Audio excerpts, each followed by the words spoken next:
Hey folks, it's Uncle Jimbo. If I'm here, you can sure bet somebody's about to take a beat down. Looks like we got ourselves a fan at Blackfive.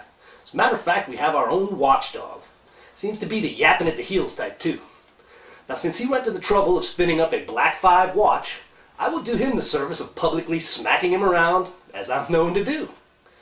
Spongy Captain Kevin came to our attention when he stood firm with Billy Arkin that we, and I guess he, were mercenaries. Now, Matty tapped him as a bigger dumbass than Arkin, but I'm going to borrow him for a bit just for my own entertainment. Hopefully yours. Spongy's bio over at Coase says he did 9.5 years in the military before he became enlightened and learned of the evil that we commit.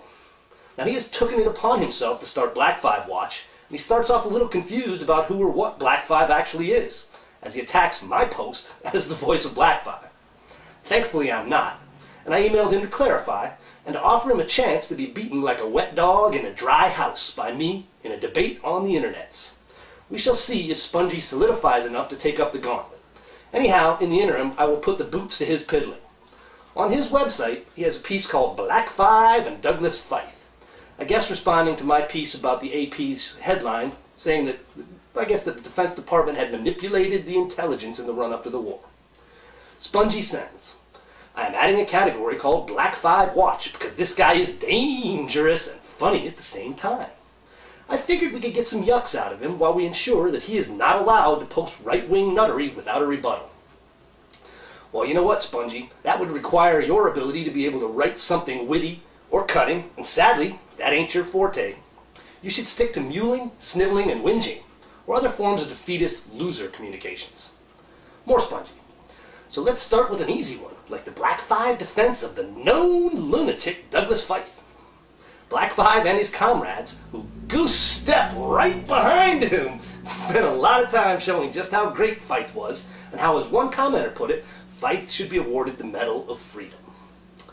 Well, since you couldn't even be bothered to determine who actually wrote my piece, and you obviously weren't able to wade your way through the big words, I will explain. I didn't say a thing in support of Fife, dum-dum. I was pointing out, quite accurately, that AP lied out its ass with their headline stating intelligence was manipulated. Comments aren't fair game either, Spongy, so spare me. I am Uncle Jimbo, buddy. Engage me or get back on the couch. Oh, and Spongy, you already broke out the goose-stepping? You are pretty vacant, aren't you? He says, however, in Bob Woodward's book, Plan of Attack, Tommy Franks says the following about Fife. Fife is the effing stupidest guy on the face of the earth. Franks obviously hadn't met you, Spongy. More little last line from my boy. He says, Blackfive and his ilk think Fife is great. Well, they run in packs, I guess. Dude, resorting to ilking is another sign of a small mind and a lack of imagination. I have no ilk. I am truly an individual, me and my dog, and I demand you respect my authority. Big dogs don't appreciate it when lap dogs forget their place.